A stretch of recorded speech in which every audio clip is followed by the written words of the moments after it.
2 years ago, I decided that I wanted to change the trajectory of my life. So I saved up all the money that I could, and at the age of 23, I bought my first house. Now, today, 2 years later, my net worth has skyrocketed to over $100,000, and in this video, I'm pulling back the curtain to show you not only how I got that first house, but how I officially sold it last week and made a profit of over $80,000 on it.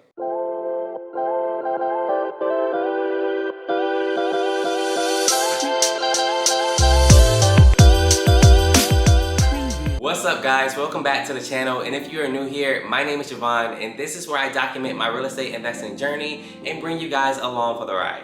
This is the third video that I've made in a playlist documenting my selling my house journey from start to beginning, and I'm proud to say that I've officially sold my house as of last week, March 15, 2022. From that sale, I made over $83,000 worth of profit, and honestly, I'm just super honored and stoked to bring you guys along for the ride and share all of the highs and the lows to give you that clarity on basically what I'm doing. Now in this video, I'm going to be discussing the numbers and also my future goals. This is going to include not only what I made from this deal, but also we're going to jump to the very beginning to find out how much I paid to get into this home and use it as my first house. Then we're going to look at why I decided to sell, and then finally we're going to look at what are my future goals for the money that I made from this deal.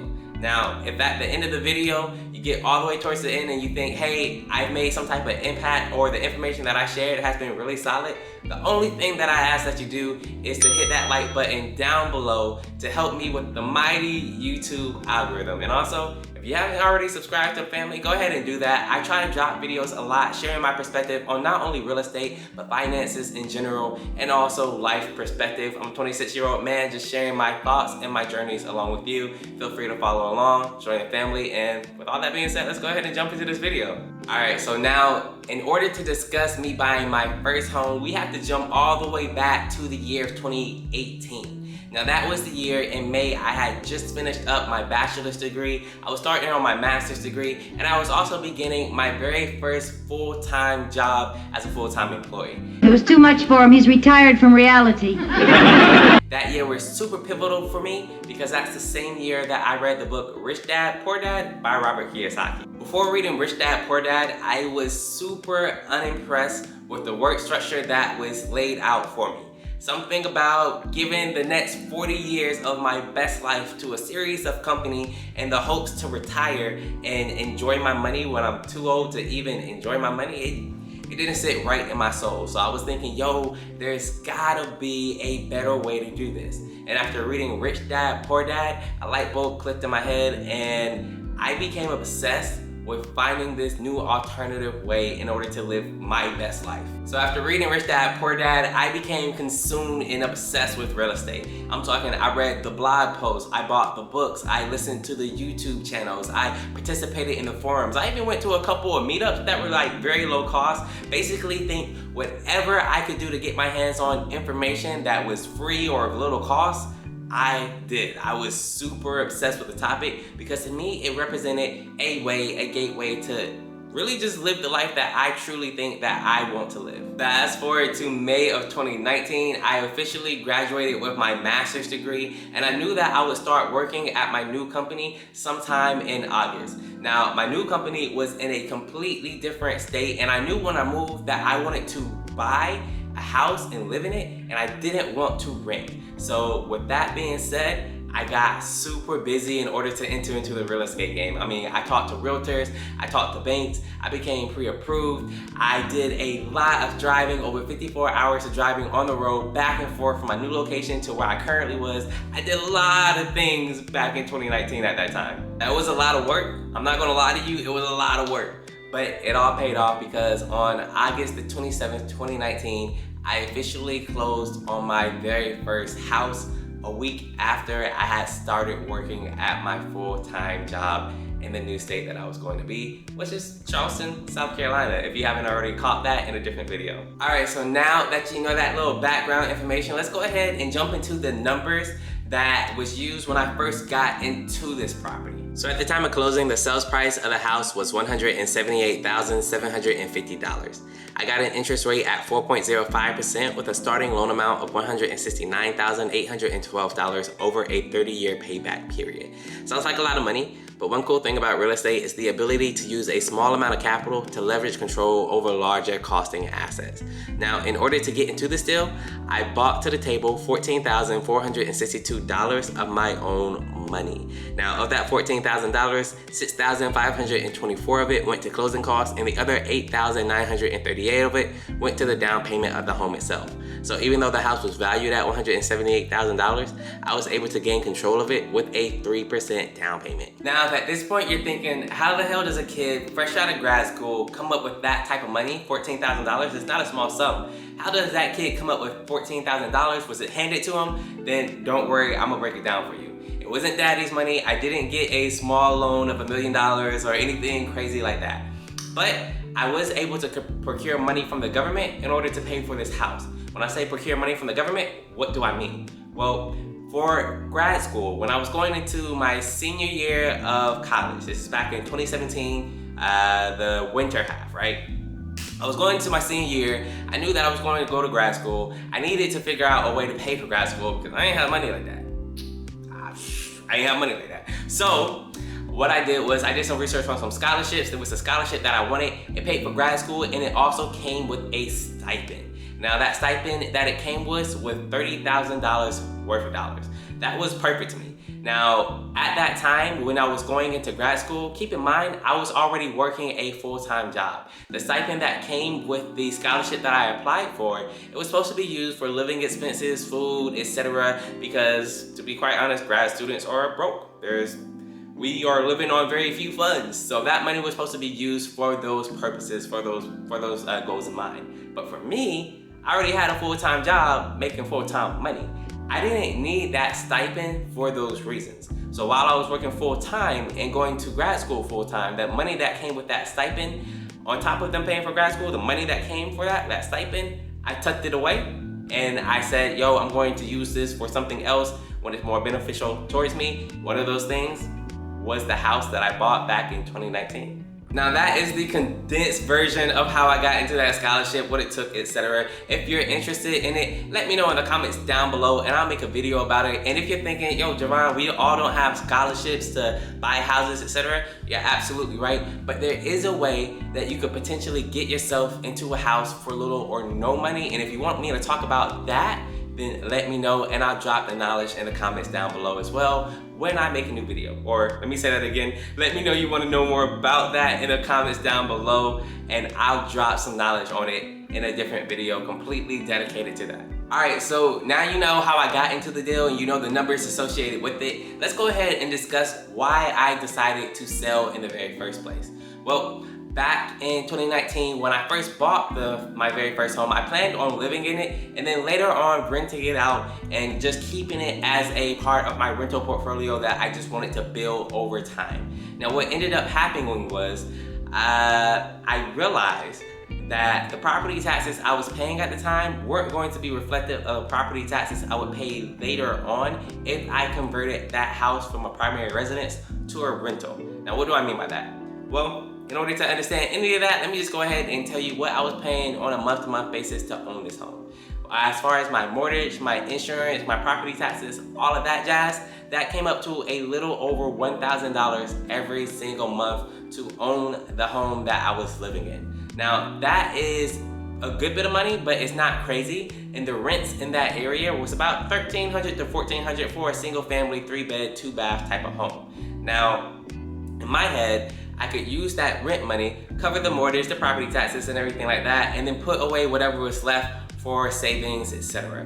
But I found out that if I had converted that property into a pure rental residence, my property taxes would skyrocket from about $1,000 a year to $3,000 and some change every single year. That additional skyrocketing of expenses changed my numbers, and all of a sudden, renting it didn't really make sense for me personally.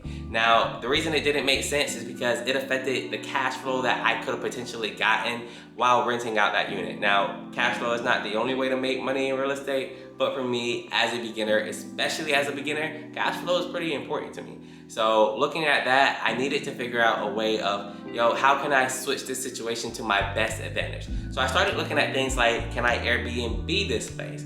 And that was my first thought, but the rules in Charleston are so freaking strict that I immediately threw that thought out the window because I didn't want to deal with it. My next goal was to try to do mid-term renting. Now, you have short-term rentals, you have long-term rentals, and you have mid-term rentals. Short-term is Airbnb and things of that nature. Long-term is people who are just renting a house 6 to 8 to 9 month contracts. What are midterm rentals? Midterm rentals are people who need a place to stay for only about 3 to 4 months or so. Who are these type of people? Usually traveling nurses or people who travel for their job and they just need a spot that's fully furnished to stay. It's in a nice location, etc. So I was going to aim towards those people, and usually they're able to pay a higher amount, which would offset the cost that I would incur from converting my single family home into a rental property. So with that in mind, I had my game plan, and then everything changed when the pandemic happened. So when the pandemic happened, a lot of things changed, but focusing on the housing market specifically, the housing market went crazy. This is what I mean by that. When the pandemic happened, a lot of sellers who would usually sell their homes, they weren't comfortable with people walking into their homes, spreading germs in order to look around. So a lot of sellers stopped selling their homes. That hurts the inventory. Now on top of that, a lot of builders found it very hard to build homes, especially really quickly, because due to a lack of supplies and the shortages in the supply chain demand. So that hurt inventory as well. Also, what happened? The Fed cut interest rates by a lot to the lowest they have been in living history. So you got the Fed saying, hey, go out and spend money, but you got supply being very low and not that much things are out there. What happens? A cluster of things happen, but more importantly, what happens is house prices begin to skyrocket. Now, it may seem like a lot of complex things happening all together at once, but it's really just basic econ 101. You have a high demand because the Fed slashed interest rates, and you have a very low supply because people aren't willing to sell and because builders aren't building enough homes fast enough. So high demand, low supply, the prices are gonna skyrocket, and that changed my game plan a lot because all of a sudden it made sense to sell my house, take those profits, and reinvest them. So I decided to list my house February the 3rd. I had multiple offers, and by February the 6th, I accepted an offer. I listed my house at $249,000, and to be honest, I was thinking about listing at $239,000. My realtor told me, yo, we should go ahead and bump up that number by an additional $10,000. And I was thinking, yo, that's crazy. But if you say so, if you like it, I love it. I wasn't thinking anything was gonna happen from it. We got multiple offers on it, and I accepted an offer for $265,000. So that's how crazy the market is. All right, so I gave you a little background on how I got into the house. I told you about, why did I decide to sell the house? Now I'm about to give you the numbers on the selling of the house itself. So let's go ahead and take a look real quick. The seller purchased the house for $265,000, but I do not see all of that money. As the seller of the house, there are some things that you have to pay for, and I'll list my fees here. The first thing I have to pay for with that $265,000 is the rest of my loan off. At the day of closing, I owed my bank $163,479.11. I then had to pay the real estate agents. Both the buyer's agent and the seller's agent earned 3% of the sales price, which came out to be $7,950 owed to each of the agents. I then had some fees for county taxes, recording fees, deed transfer taxes, etc. That came up to roughly $1,343.15. Lastly, I had some miscellaneous fees related to my HOA that came out to $1,129. Now, when everything is said and done, all of that added up to $181,851.76. Subtract that from the sales price, and you see that I was left with a net profit of $83,505.74. All right, boom. So you know what I bought the house for, you know why I decided to sell, and you even know what I made on the sale of the house. The last thing I gotta talk about is what I plan to do with this money going forward. Now, I'd be lying to you if I said when I saw the numbers that I saw, the first thing I didn't do was go to a Build a Porsche website and started just looking at like the nicest Porsches, which are actually kind of affordable, right? They kind of affordable when I was looking at them. So I was like, okay. I started designing what I wanted to like, what it looked like and everything like that. It was nice.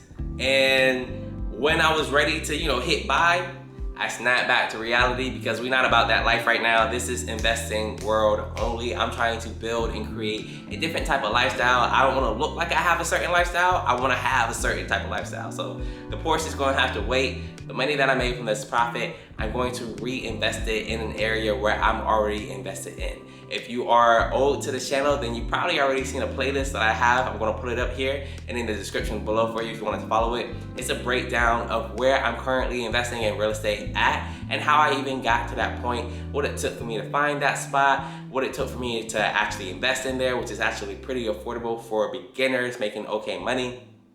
I'm gonna choose that area to reinvest that money in. And from there, I'm just gonna keep on learning, growing, and showing you the information as I go along. Hopefully you guys subscribe to the channel so you can come along for the ride. So there you have it. That is everything. Yo, I am super pumped about this. I am not where I said I wanted to be 2 years ago, but I am definitely on that trajectory. I make videos like this a lot, so if you're interested, let me know that you're interested down below in the comments. Like the video if you gained anything from this. Join the family by subscribing, and let's keep on learning and growing together. With all of that being said, I want to let you go with a peace, love, and happiness.